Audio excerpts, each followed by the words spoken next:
Hello, and welcome to the Charity Times Leadership Podcast, where we speak to leaders from across the sector about trends, challenges, and success stories. My name is Lauren Weymouth. I'm the editor of Charity Times, and I'll be bringing you a series of charity leadership podcasts designed to inspire you as you navigate your way through the year ahead. Today, I'm joined by Nathan Pinkney, the founder of Peoples Fundraising, a not-for-profit fundraising platform. The organisation's mission is to promote the effectiveness and efficiency of charities by providing a platform for charities to engage with their supporters and develop lasting relationships. Over the course of the pandemic, the need for blended fundraising has increased drastically as charities look to work across both physical and digital spaces simultaneously.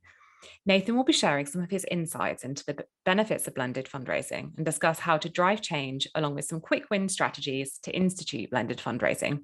Nathan, thank you so much for joining me today. Yeah, hi Lauren, a pleasure. It's really good to chat to you.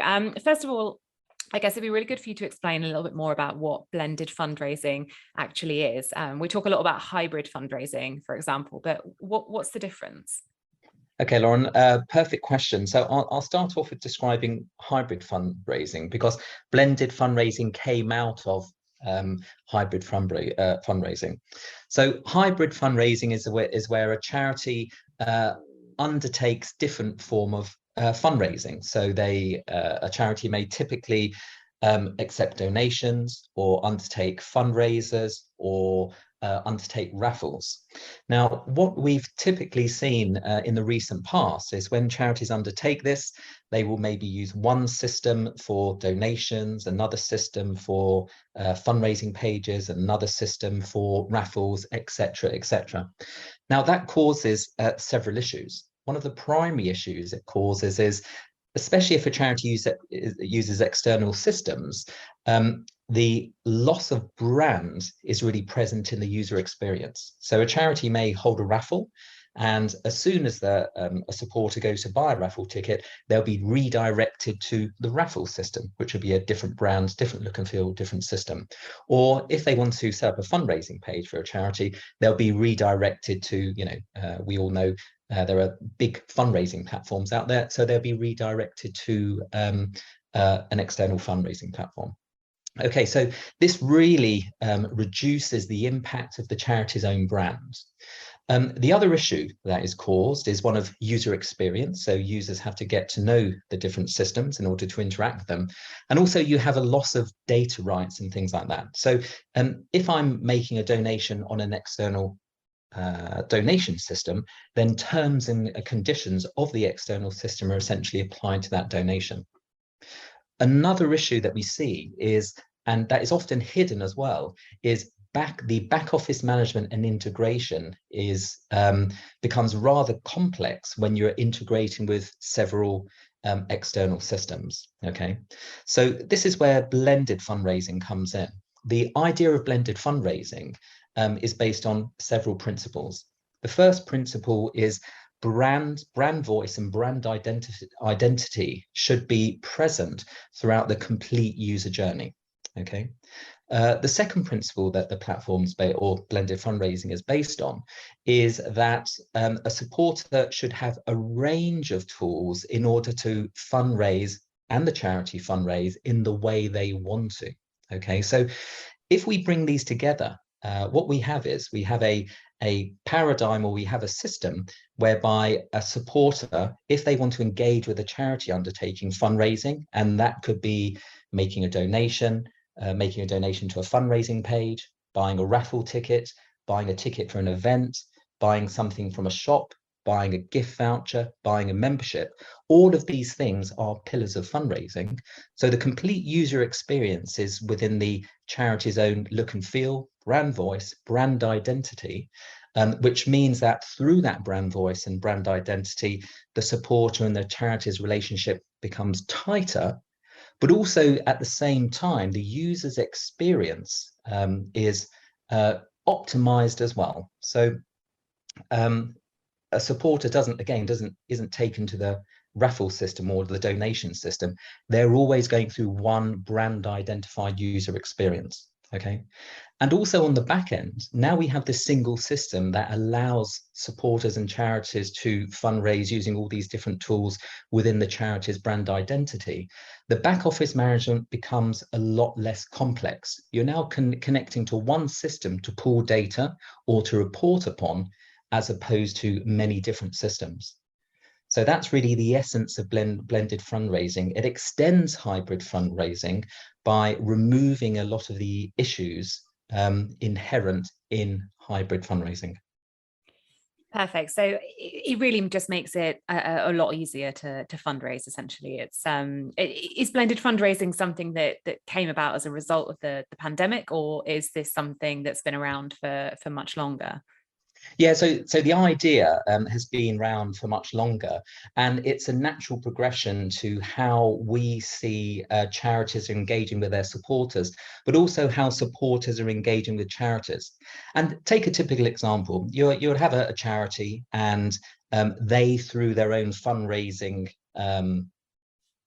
groups, they will offer, donations and fundraisers, and then the groups will think, okay, well, maybe we'll hold a raffle, or we'll hold an auction, or we'll sell tickets for events. And so the question there is, how do we do that technically? And up until this point, there's only been hybrid fundraising, again creating those issues. But now blended fundraising removes those issues, those technological issues, and those brand orientated issues. So it's a natural consequence of removing the hybrid fundraising issues that we've arrived at this point. And it's a beautiful thing. It really promotes a charity brand. It empowers charities and their supporters to fundraise in the way they want. At the same time, it removes the management costs associated with fundraising over numerous different channels. So it is just a natural consequence to hybrid fundraising. Yeah, of course. So what led you to set up Peoples Fundraising? Okay, so as a group, we've been around for over 10 years. So we were under the brand of Golden Giving previously, and that endeavor was a purely charitable activity. Myself and three other key people, we decided to, as opposed to donate or volunteer for charities, we thought, the best way to give to charity is to give of one's own skill. So we're all technology people, and we said to ourselves, well, we're looking at people like Virgin, who obviously now no longer exist, and Just Giving and Eventbrite and Raffle All, and we said, you know what, we can do that better, or we can do that in a way that contributes more back to charity. And so over the 10 years or so, we just engaged in this as a voluntary activity. But approximately 2 years ago, we decided to change tactic, and now we're more focused on it becoming an organization that are approaching this from a more professional standpoint. So we're coming away from just the voluntary aspect or voluntary engagement, and we are employing people now, which is good. So over the last 2 years, we've rebranded, we've re-implemented, and now we're starting to market ourselves now, which is great. Since we released Peoples Fundraising, that was a year ago,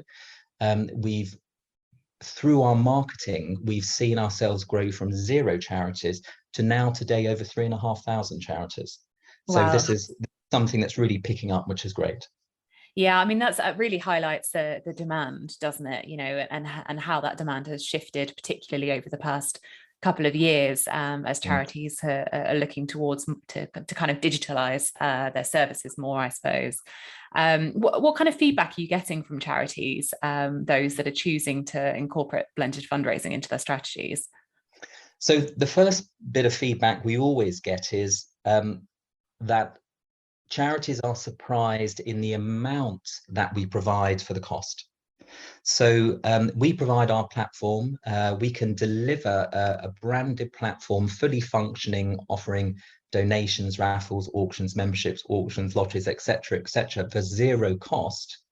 And then it's a pay-as-you-go model. So a branded People's fundraising platform is essentially pay-as-you-go, and it's less full branding, all tools, than a Just Giving account. So generally people say to us, we are surprised about how much we can get for very little initial financial outlay. That's always our first reaction. After that, it's it's a bit of a discussion then with charities, because how charities generally are set up now, especially larger charities, they are siloed into particular functions. So you have your community fundraising group, you would have your corporate fundraising group, etc., etc. You'd have your in-memory group.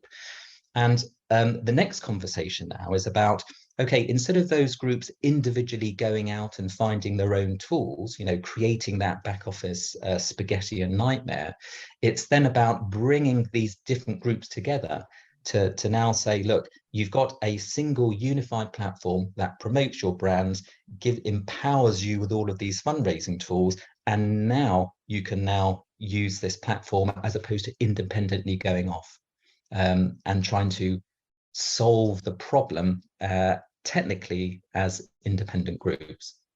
So I'm quite interested in how blended fundraising works in action. So, for example, if we were looking at 3 different charity websites, you know, a range of small and large charities, for example, what would the key differences be on a website of a charity that uses blended fundraising compared to one that doesn't?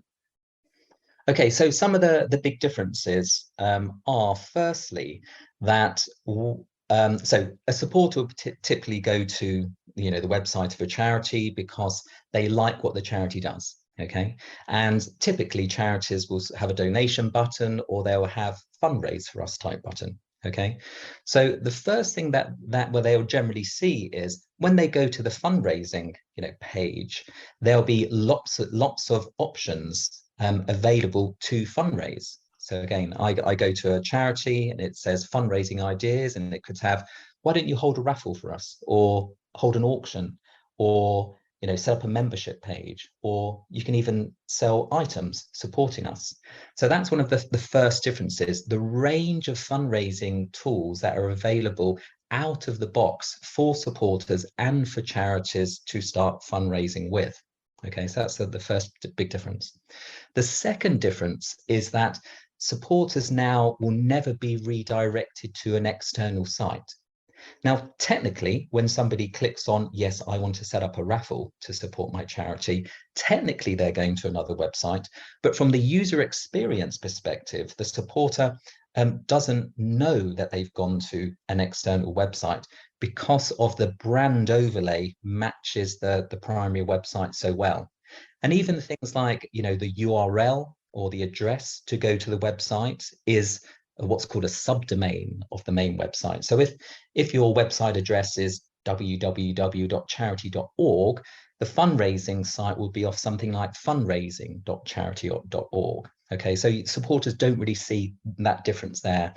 And when people make donations or buy products from the shop or buy gift vouchers or raffles, they'll even get an email that is branded to the charity and comes from the charity itself. So again, it's about the key differences are the breadth of tools that supporters have to engage in, and that they are always within the brand context and brand user experience of the charity. Yeah, so now we are no longer in this paradigm of being redirected to say golden giving or just giving or Eventbrite. Everything's now within the brand context and brand voice of the charity. So essentially it's barely noticeable at all because the branding remains the same throughout. Yeah, it's the branding, but it's the brand voice. We make that distinction. And what we mean by that is the branding is obviously the look and the feel and the colors and the fonts and the images. And the brand voice are things like what wording do you use on emails? When you go to setting up a fundraising page, there'll be some default wording. What wording do you want there as well? And the reason why we make that distinction is that different charities express themselves in different ways. You use language in a different way to create a different outcome. So we say that with our platform, yes, not only do we transpose your look and feel, but you can, throughout the complete application, alter the language to fit your target market as well. It's really interesting. I think it's it's amazing that this is the direction that many charity websites are moving in, really, and that the tools that you provide are accessible. I'm quite interested in what the challenges are. Obviously, you make it all sound very, very easy and quite seamless and smooth. But presumably, when you're working on a new project, there are challenges along the way. What do those look like? Okay, so that, I mean, there's an absolutely excellent question, and there are challenges. However, technically, we can generally build a branded platform within about a week for a charity. That's a fully functioning branded platform. Wow. Now, the challenge, and really that week is dependent on the charity itself as well, because they want to sign off on the look and feel that we've implemented for them. Okay. Now, the challenges are not technological, but they come in terms of two things. Firstly, the charity needs to think about how they want to integrate the branded website with their own website or social media presence, because it's a different way of thinking now. So now you're no longer sending somebody off to, I don't know, Just Giving or People's Fundraising, and you're not now only restricted to fundraisers and donations. You've got all of these tools available. So the first thing is about thinking about how you're going to integrate and present these breadth of tools on the website. And that really does take a bit of thinking, because you've got one team who manages the website, and you've got different teams who are, from the business perspective, direct what content goes on there. And that relates to the second challenge. The second challenge is, generally we see in charities, again, you have one group using some set of tools for their own purposes, like the in-memory group would use some set of tools. The community fundraising group would use another set of tools. The corporate fundraising group would use a different set of tools. So the second, and we think this is the biggest challenge, is trying to communicate the power and the capability of these platforms to all of these different groups, such that they would all start using the platform, and that would therefore reap more benefits. Because remember that these, especially for medium to large size charities, you've got these different groups within the charity who are creating this back office technical spaghetti, because they're using different tools, and you need to pull in the information from all these different tools. And also, these groups don't know the tools and the capabilities that are available. So yeah, that big challenge again is how we communicate to the charities and the different groups within the charities that they have all this functional capability available to them as well. So yeah, it's not about technology, it's about communicating to the groups within the charity about what they now have available to empower their fundraising. What sort of revenue increase could a charity expect from blended fundraising like that? And how do you think that it affects brand awareness over time? Okay, so again, one of the primary pillars of this is about primacy of brand. So this generally will increase brand awareness, because all supporter interactions are within the brand identity of the target charity. Okay, now in terms of revenue increase, we released our branded platform at the, I think, beginning of last year, and over that time we've now released 50 branded platforms, which is great. And we have I think we've got about 10 currently in implementation stage at the moment. So we're still quite new when it comes to understanding the impact on charities. But for the first set of charities that we implemented for at the beginning of the release, what we're generally seeing is about a 200% increase in revenue. That's if the charity takes on the platform and really understands how to use it and understands how to engage with their target supporter base. Okay, because we provide a tool set, but what we don't do, and this is one of the challenges we face when we integrate with the charities, is we need to communicate to the charities that they and their supporters now have this amazing tool set to fundraise. And so therefore it's a change of mindset within charities a lot of the time, to try and get charities out of the mindset of supporters want to do more than just make donations to you, or they want to do more than just set up a fundraiser. Allow them to do all of these things. And also you can do these things and bring your supporters in. But you can say to your supporters, and your supporters can, interestingly enough, become part of your fundraising group as well, because if you empower your supporters to set up raffles and auctions and lotteries, they will go out to their supporter base and potentially enlist other supporters. But at the very least, they'll do creative things with this range of tools that the platform provides. So yeah, from the initial set of charities, the ones that have really engaged in the idea, we're seeing a lot of increase of brand awareness, which is great. And we're seeing really good revenue growth. Now, one of the things we say to charities, and one of the questions we have from charities is, well, should we stop, when we bring on the branded platform, should we stop using things like Just Giving or Eventbrite or Raffle? And we always say no to that. And the reason why is people know organizations like Just Giving and Eventbrite and Raffle. But one of the things we've also noticed over the last year is, or year and a half or so, is that supporters want the relationship with the charity. They don't, and from an infrastructure charity perspective, which is what we are, they don't really care about People's Fundraising, or they don't really care about Just Giving or Eventbrite and Raffle. So we say to them, offer the two, offer what people are familiar with, say Just Giving, but offer your branded platform. But what we've seen is people will therefore, and in the future, tend to use the charity's branded platform because functionally it gives more, but also because it's in the brand user experience of the charity. And supporters want to have a relationship with the charity, not with some external service. So yeah, it is very interesting. Good revenue increase, but charities, it's a change of mindset. And again, our key challenge is just communicate to the charities this amazing tool now that they have. Yeah, and it sounds like it's